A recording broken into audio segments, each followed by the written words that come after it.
você está estudando para alguma prova, é muito importante você entender a diferença entre o estudo, né, que você deve fazer para ter resultados numa prova, uma prova de vestibular, uma prova de concurso, e o estudo que você faz para sua formação na faculdade ou na escola, ou o que quer que seja. A maioria das pessoas não sabe disso. Por isso mesmo, sempre fica para trás. Nunca consegue fazer bem uma prova, né, de concurso vestibular. Sempre tira uma nota baixa. Por quê? Porque são pessoas fracas, né? Elas não sabem ser estudantes, elas só sabem ser alunas. Elas só sabem estar naquela posição passiva, sentada numa carteira escolar, copiando um quadro.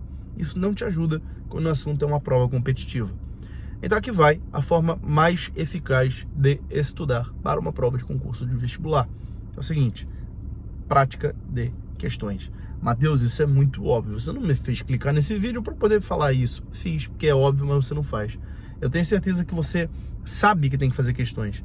Mas, primeiro, você não sabe como fazer, né? Qual é a ordem de fazer essas questões.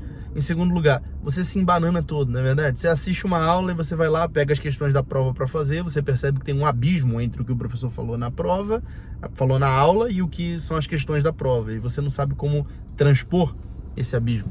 Em terceiro lugar, a maior parte dos cursinhos preparatórios por aí, eles vão te entupir de teoria e depois vão te dar meia dúzia de questõezinhas muito mal e porcamente organizadas para você se virar, né? E te vira aí, nego, faz aí o que você consegue.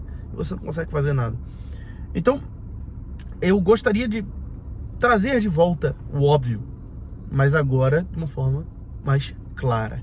Quem é meu aluno na Forja do Estudante Aprovado, meu treinamento que faz com que você de fato se torne um estudante de alto nível, que sabe fazer essas coisas com o pé nas costas, já sabe isso aqui de cor e salteado. Mas você talvez ainda não seja meu aluno. Então ouve. Primeiro de tudo, como é que você deve tratar o conteúdo teórico? Trate o conteúdo teórico como no máximo 20%, né, do tempo que você vai gastar. Os outros 80% tem que ser prática. Essa prática, ela inclui, por exemplo, aquela técnica dos flashcards para você poder memorizar, né, as coisas que você estudou, mas é quase que majoritariamente focada em fazer questões, fazer provas antigas, não necessariamente como simulado, tá? Atenção, muita gente confunde isso, pensa que fazer prova antiga tem que ser fazendo como se fosse simulado, contando tempo, né, contando acerto. Não é isso. Fazer prova antiga é conhecer a banca que você vai enfrentar. Você vai fazer uma prova lá da Sebrasp, né? Você fazer provas antigas da Sebrasp vai te ajudar a conhecer a cara dessa banca. Você vai fazer uma prova da FGV. Fazer provas antigas da FGV vai te ajudar a conhecer a cara dessa banca. Você vai fazer o Enem, então fazer as provas anteriores do Enem ajuda você a conhecer, né, o formato, o tipo de questão que o Enem costuma gostar de cobrar. Então você vai fazer provas antigas para conhecer a banca. Isso pode ser dividido ao longo da semana, isso pode ser num dia específico da semana, tanto faz.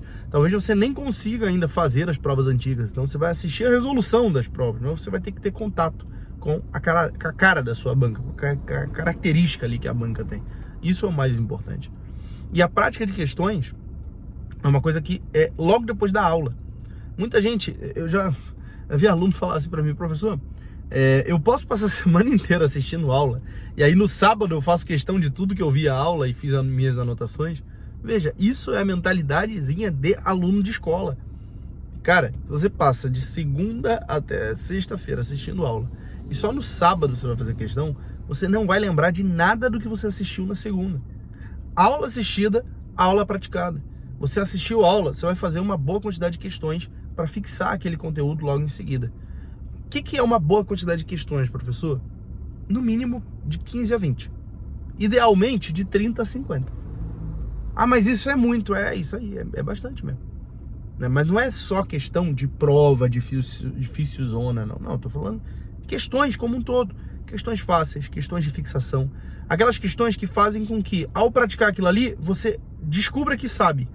Você olha para aquilo e fala: eu sei, eu lembro. Eu vi isso na aula.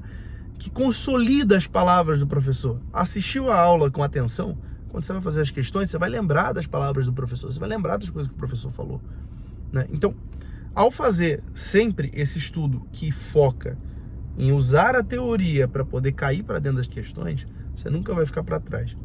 Agora, se você quiser ser como o aluno médio brasileiro, que é aquele sujeito que só quer ficar copiando o quadro, né, e fica achando que o que vai resolver o problema dele é ter mais e mais aulas teóricas, né, e aí ele quer PDF de 300 páginas, quer aula de 3 horas, depois de 3 horas de aula ele faz 5 questõezinhas e acha que isso é estudar, você nunca vai conseguir a aprovação no concurso. Nunca, não tem como. E aqui eu convido você, se você não quer ser esse aluno médio brasileiro, né, essa concorrência que enche os concursos, os vestibulares aí pelo Brasil, você vê certos concursos, prova da ESA, por exemplo, Sargento do Exército, tem 100 mil pessoas inscritas, você vai ver quantos que estão no páreo mesmo, menos de 10 mil. A maioria se inscreve e não sabe nem o que está fazendo. Eu não gostaria que você fosse esse tipo de pessoa, eu gostaria que você fosse aquele candidato que vai para lá para competir de verdade, para conquistar uma vaga, para mudar de vida de uma vez por todas. Quando a gente está falando de aprovação, a gente está falando de mudar de vida, né? Passar no vestibular de medicina é mudar de vida, mudar a sua vida, mudar a vida da sua família. Passar num concurso é mudar de vida, mudar a sua vida, mudar a vida da sua família. Então, o que eu te convido a fazer? Junte-se à Forja do Estudante Aprovado. Eu só preciso de 6 semanas do seu tempo para mostrar para você o que eu chamo de equação fundamental da aprovação, que é o domínio do processo de estudos e o domínio da sua própria mente. Com essas 6 semanas de treinamento, você vai perceber que o seu estudo já vai estar em outro nível, você vai ser outra pessoa, completamente diferente. E, a partir de então, você vai estar muito mais apto a encarar as provas com confiança e você vai aprender de verdade aquilo que você estuda. Então, dê uma olhadinha no link aqui na descrição. Forte abraço para você, fica com Deus. Até o próximo vídeo.